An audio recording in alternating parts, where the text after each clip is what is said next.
Assalamualaikum warahmatullahi wabarakatuh. Alhamdulillahilladzi hadana lihadza wa ma kunna linahtadiya laula an hadana Allah. Asyhadu an la ilaha illallah wahdahu la syarika lah wa asyhadu anna Muhammadan abduhu wa rasuluhu la nabiyya ba'dah. Allahumma shalli wa sallim wa barik ala nabiyyina Muhammadin wa ala alihi wa sahbihi ajma'in. Amma ba'd. Para sesepuh, para binispu ingkang kula hormati, para jamaah malam Jumat yang senantiasa insyaallah dimuliakan oleh Allah Subhanahu wa taala. Bagaimana kabarnya Bapak Ibu, sehat ya? Alhamdulillah rabbil alamin. Dikaruniai kesehatan yang luar biasa, Bapak Ibu bisa hadir di majelis yang mulia ini, majelis ilmu. Jadi ini Bapak Ibu mungkin tidak pirsa kalau di sekeliling kita itu ada malaikat-malaikat yang ikut hadir di majelis ilmu ini. Tapi Bapak Ibu mboten pirsa ta niki? Ya, jadi sebenarnya hadir para malaikat pencatat kebaikan. Assalamualaikum warahmatullah. Dan insyaallah penggugur dosa bagi kita yang insyaallah menuntut ilmu pada malam hari ini, karena sesungguhnya man salaka thoriqan yaltamisu fi ilman sahalallahu thoriqan ilal jannah. Barang siapa yang memudahkan dirinya berjalan thoriqan thalabul ilmi, di dalam menempuh mencari ilmu, maka akan dimudahkan jalannya menuju surga. Amin. Nah itu, jadi itu janji Rasulullah Muhammad sallallahu alaihi wasallam. Jadi kalau nanti ada siapapun yang mengucapkan Muhammad, dijawab sallallahu alaihi wasallam ya, karena itu adalah kita bersolawat. Innallaha wa malaikatahu yusholluna 'alan nabi ya ayyuhalladzina amanu shollu 'alaihi wa sallimu taslima. Jadi malaikat saja, innallaha wa malaikatahu yusholluna 'alan nabi.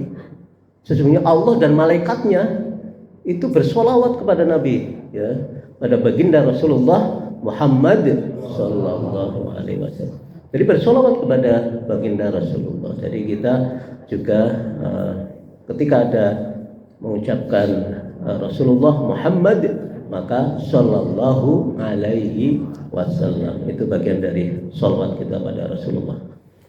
Nah, Bapak Ibu yang kami hormati, kita patut bersyukur karena kemarin barusan saja kita memperingati peringatan baginda Rasulullah Muhammad sallallahu alaihi wasallam. Tanggal berapa Bu? Bapak? 12 Rabiul Awal ya, tanggal 12 Rabiul Awal kita bersyukur. Kalau dulu di daerah istimewa Yogyakarta itu ada namanya perayaan Pasar Malam Sekaten. Sederengipun ada peringatan 12 Rabiul Awalnya, Grebek Maulud. Itu sebelumnya, 1 bulan sebelumnya nggih, dulu ada pasar malam. Nanti tindak nggih Bapak Ibu nggih. Ya, tindak ke pekan pasar malam. Wah, dulu pokoknya alun-alun itu penuh. Ya kan? Alun-alun penuh, padat. Kemudian parkirnya juga sudah di jalan-jalan di luar itu. Masuk ke alun-alun sudah parkirnya luar biasa. Tapi sekarang terasa lengang ya.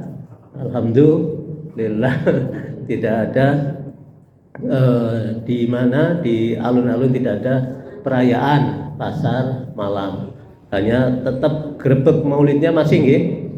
Grebek maulidnya masih. Jadi sebenarnya itu menjadi pasar rakyat untuk menggugah ekonomi masyarakat di daerah istimewa Yogyakarta. Nah, bagaimana kita memperingati Maulid Nabi Muhammad Shallallahu Alaihi Wasallam?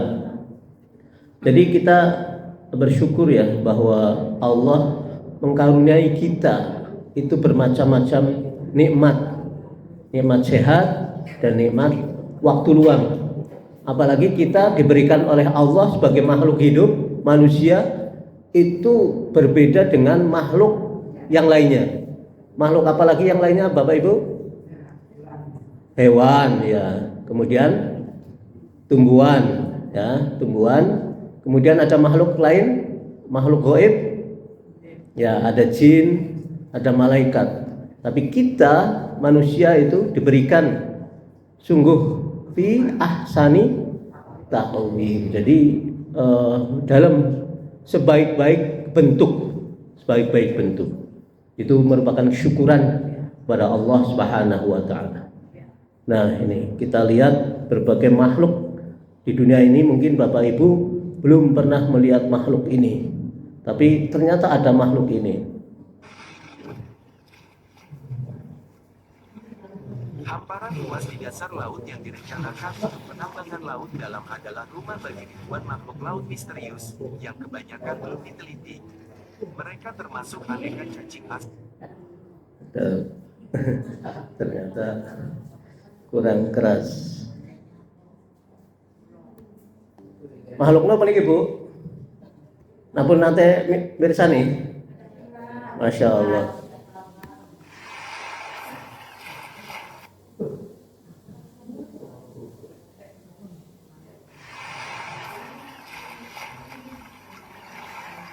Hamparan luas di dasar laut yang direncanakan untuk penambangan laut dalam adalah rumah bagi ribuan makhluk laut misterius yang kebanyakan belum diteliti. Mereka termasuk aneka cacing asing, teripang berwarna cerah, serta karang. Para ilmuwan telah menyusun inventarisasi lengkap pertama terhadap spesies-spesies ini guna membantu mempertimbangkan risiko terhadap keanekaragaman hayati. Mereka mengatakan lebih dari 5.000 hewan berbeda telah ditemukan di zona Clarion Clipperton di Samudra Pasifik. Kali ini kalau memangsa kita bagaimana itu? Insya Allah ya. Nah itu saya nggak mengerti kalau Bapak Ibu menjumpai makhluk seperti itu. Apakah akan kuat? Hamparan luas di dasar laut yang direncanakan untuk penambangan laut dalam adalah rumah bagi ribuan makhluk laut misterius yang kebanyakan belum diteliti. Mereka termasuk aneka cacing asing, teripang berwarna cerah, serta karang. Para ilmuwan telah menyusun inventarisasi lengkap pertama terhadap spesies-spesies ini guna membantu mempertimbangkan risiko terhadap keanekaragaman hayati. Mereka mengatakan lebih dari 5.000 hewan berbeda telah ditemukan di zona Clarion Clipperton di Samudra Pasifik. 5.000 hewan berbeda. Itu baru hewan, ya.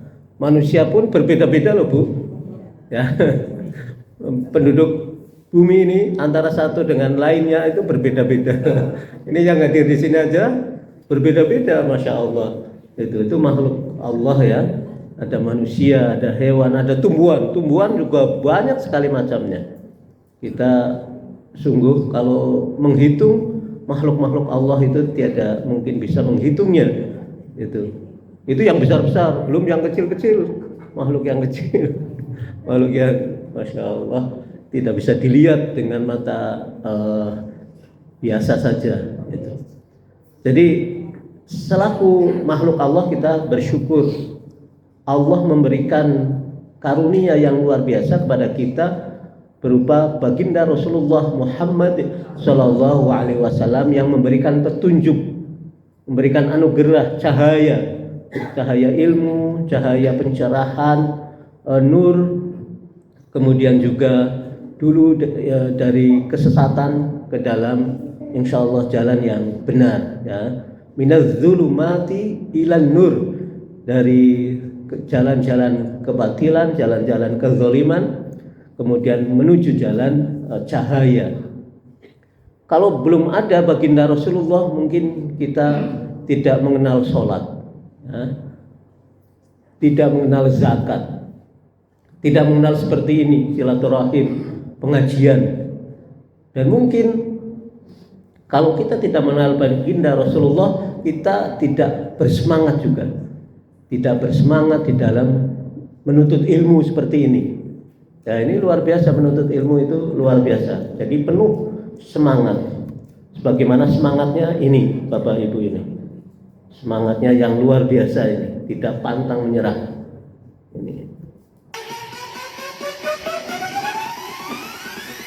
Ini beruang menyeberang di salju, pegunungan salju, yang melorot sampai melorot seperti itu mengikuti ibunya yang sudah di atas itu, beruangnya di gunung es. Wah, melorot lagi itu sampai di pegunungan es. Itu ibunya sudah di atas, tapi anaknya masih di bawah itu, jauh. Wah, melorot lagi. Ini betapa anak ini, bayi ini tidak menyerah, tidak menyerah terhadap apa yang sudah dilakukan ibunya di atas, malah terprosok terus sampai bawah itu. Itu kalau mungkin kita dekat, di dekatnya mungkin langsung digendong ya Bu, gendong dibawa ke atas. Tapi dia tidak pantang menyerahin anak ini, anak beruang ini, bayi beruang, mendaki puncak gunung es, terus saja dengan ketekunannya, dengan semangatnya yang tinggi, menanjak itu, menyusul ibunya itu yang di atas. Sudah hampir dekat itu. Wah, sudah hampir dekat itu. Oh, bisa nggak naik itu? Wah, ternyata bisa. Ternyata luar biasa dia. Tidak menyerah. Jadi manusia itu digambarkan bahwa kita diberikan oleh Allah akal pikir. Ini hewan saja demikian tanpa pantang menyerah, apalagi kita selaku insan diberikan karunia oleh Allah akal pikiran untuk kemudian senantiasa hidup pikirannya, sehingga kemudian memacu ilmunya untuk membedah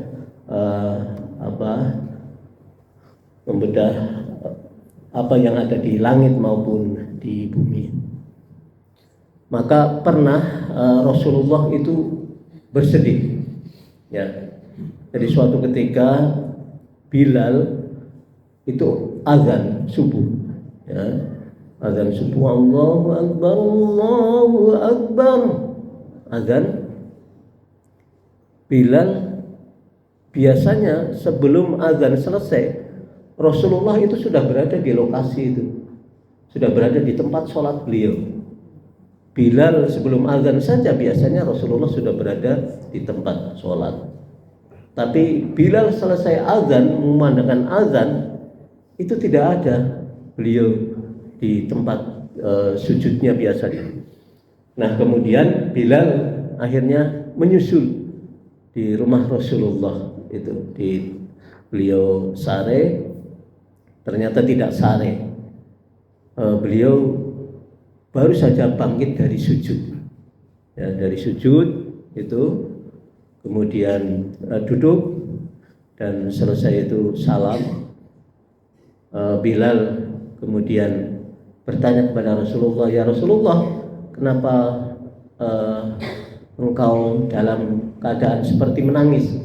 Jadi ketika Rasulullah bangkit dari ruku, dari sujud, itu Bilal mengetahui bahwa Rasulullah dalam kondisinya kayak lebam, habis menangis gitu. Rasulullah habis menangis. Ditanya, Rasulullah, kenapa engkau sepertinya menangis? Ya. Jadi Rasulullah itu kemudian menjawab, sungguh sangat berat beban kami, beban Rasulullah Muhammad Sallallahu Alaihi Wasallam di dalam surah Ali Imran. Inna fi khalqis samawati wal ardi wa ikhtilafil laili wan nahari la ayatin liulil albab. Sesungguhnya di dalam penciptaan langit dan bumi, inna fi khalqis samawati wal ardi wa ikhtilafil laili wan nahar, dan pergantian malam dan siang, la ayatin liulil albab, terdapat tanda-tanda bagi orang yang berpikir. Nah, apakah Bapak Ibu ketika pergantian malam dan siang itu pernah berpikir? Pernah kemudian memperhatikan kenapa ada malam seperti ini, kenapa ada siang, kenapa ada pergantian malam dan siang, kenapa ada matahari, kenapa ada bulan yang kemudian juga memberikan suasana yang terang di malam hari, di pagi hari, di siang hari ada kemudian matahari yang menyinari. Apakah pernah kita memperhatikan itu? Di langit itu, kemudian di hamparan, Masya Allah itu ya, hamparan laut yang sungguh sangat luas, sungguh sangat luas itu. Itu kalau pesawat jatuh di sana aja, itu sudah pernah dulu pesawat jatuh di tengah laut nggak bisa diketemukan lagi, karena betapa luasnya laut itu. Ya, penumpangnya tidak diketemukan, kemudian bangkainya juga sudah tidak ada bangkai pesawat itu karena betapa luasnya laut tersebut, gitu ya. Jadi itu ada matahari. Nah, itu kita kadang tidak memikirkan apa yang ada di langit dan di bumi.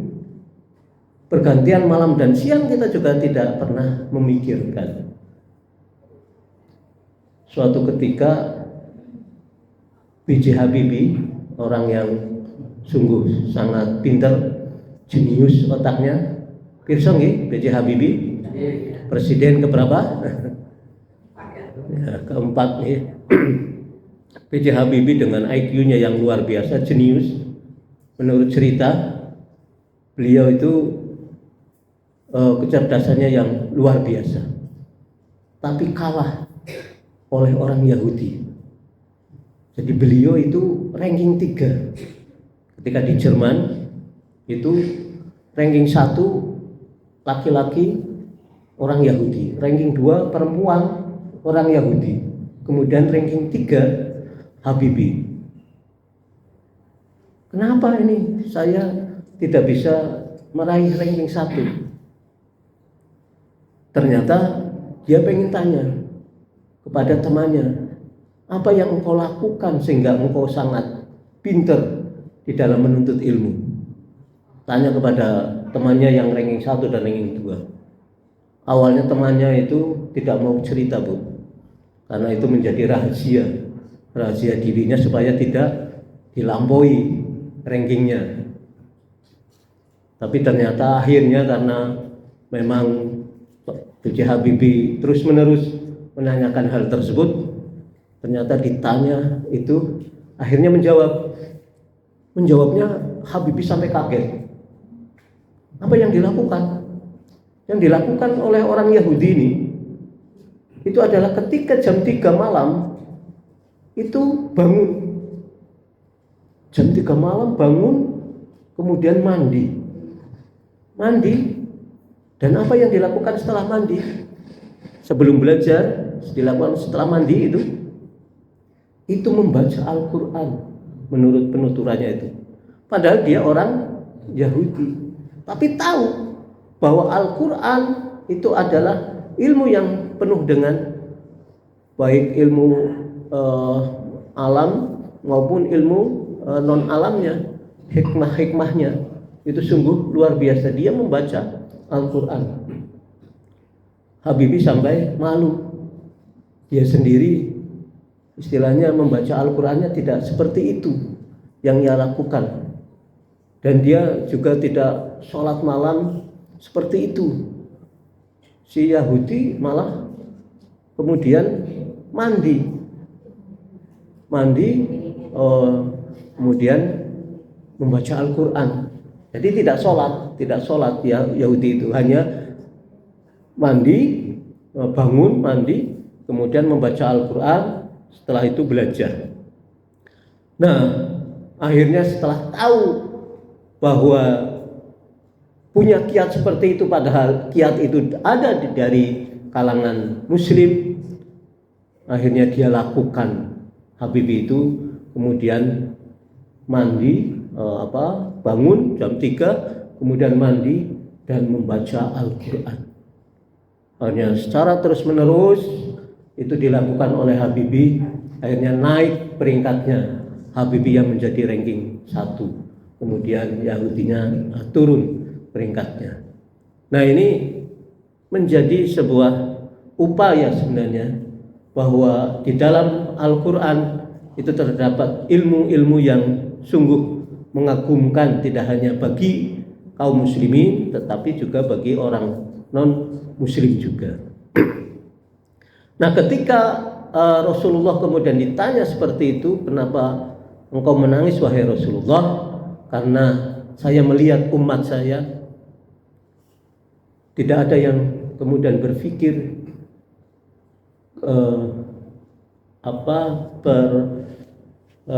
peradaban, kemudian ilmu-ilmu alam, penciptaan langit dan bumi tidak dipikirkan, kemudian juga pergantian malam dan siang tidak dipikirkan.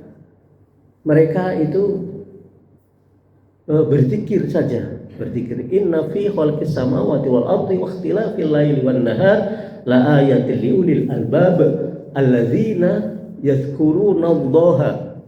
Mereka itu yadhkurunallaha, berzikir. Jadi mereka itu berzikir saja. Qiyaman wa qu'udan, baik itu berdiri, duduk, kemudian berbaring, itu dilakukan oleh umat kita. Wa yatafakkaruna, tidak memikirkan ya, wa yatafakkaruna harusnya memikirkan. Wa yatafakkaruna fi khalqis samawati wal ard, apa-apa yang ada di langit dan apa-apa yang ada di bumi. Jadi itu harus dipikirkan ya. Maka Rasulullah ini sungguh luar biasa. Rasulullah itu diperingati itu untuk mengambil hikmahnya, hikmah yang ada di dalam perjuangan baginda Rasulullah Muhammad Sallallahu Alaihi Wasallam.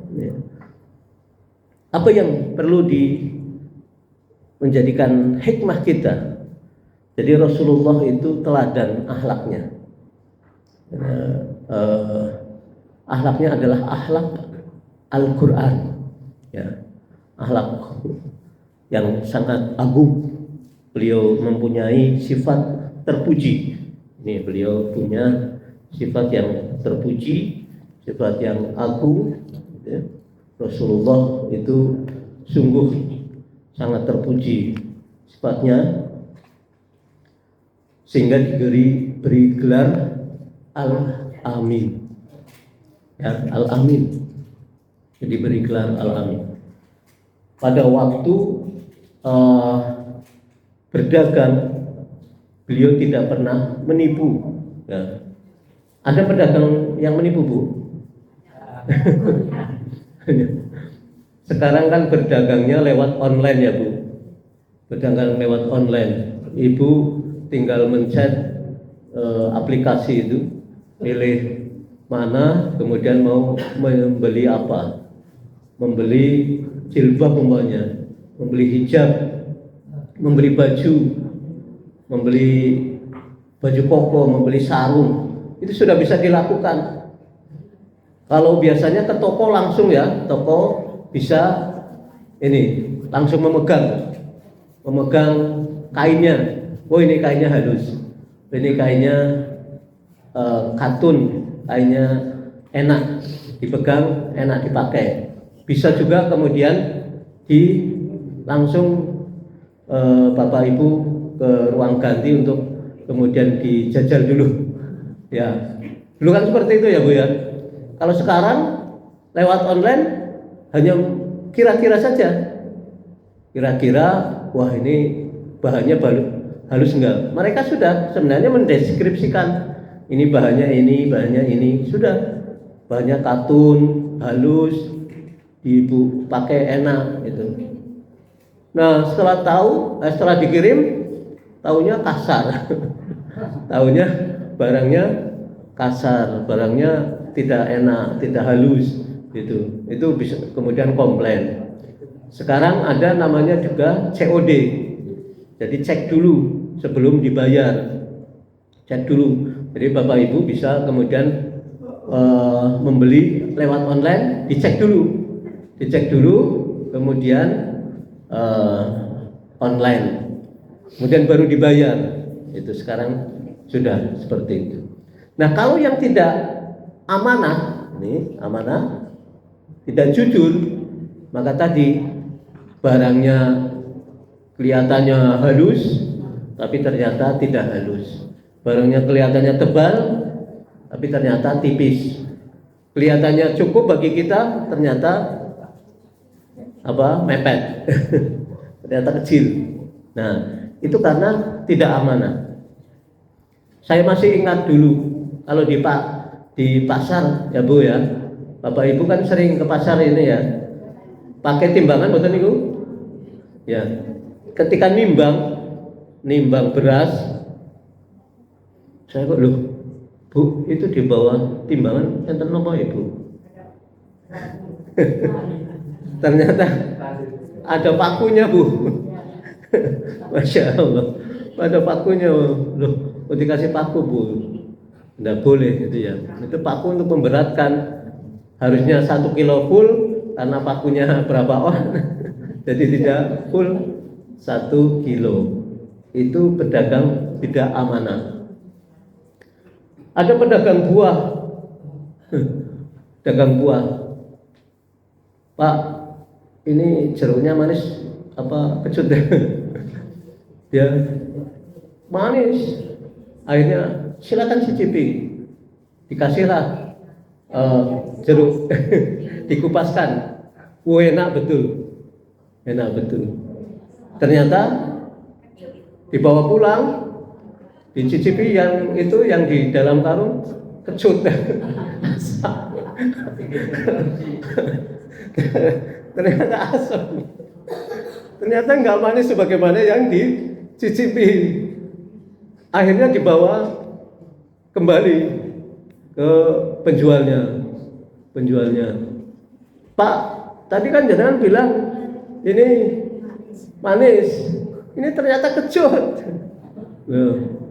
Pak, jenengan beli berapa tadi? Beli 1 kilo. Jenengan nggak apa-apa beli 1 kilo, saya 1 karung ini. Saya pulaan 1 karung ini, mungkin kecut semua. Mungkin kecut semua ini, saya malah rugi. Jangan sudah ngenteng-ngentengi saya. Ngenteng-ngentengi saya membeli kecut. Itu kalau ini yang di karung saya yang besar ini, itu masih kecut juga kan, saya juga rugi. Itu berarti pedagang tidak jujur. Jadi nggak jujur. Ada juga yang mohon maaf, kain umpamanya Bu ya, membeli kain ternyata setelah itu ada cacatnya, ada lubangnya, ada mungkin bekas apa begitu, bukan yang bagus. Nah ini Rasulullah itu berdagang ketika bersama Siti Khadijah, itu berdagang dengan jujur, amanah, dan penyayang. Ya, makanya Bapak Ibu kalau ke pasar ya jujur, kalau udah di pedagang jujur, gitu. Kalau jadi pembeli juga jujur, jadi pembeli juga jujur. Ya, pembeli hanya nyicipi terus, nggak pernah beli, nyicipi sana sini. Bahkan ibu-ibu itu kadang mohon maaf ya, ibu-ibu itu pelit itu. 5.000 itu sampai kemudian dinyang 3.000 itu, ditawar 3.000, nggak mau, udah 4.000, nggak mau, dinyang, ditawar, udah 3.500 gitu, sampai tawar-tawar, hanya udah 3.700, baru dikasihkan. itu hanya terpaut 200 rupiah itu udah dikasihkan. Baiknya ibu kalau membeli bu, berapa ini harganya? 5.000. Nah ibu sebagai pembeli yang baik, udahlah ini saya kasih 6.000 gitu.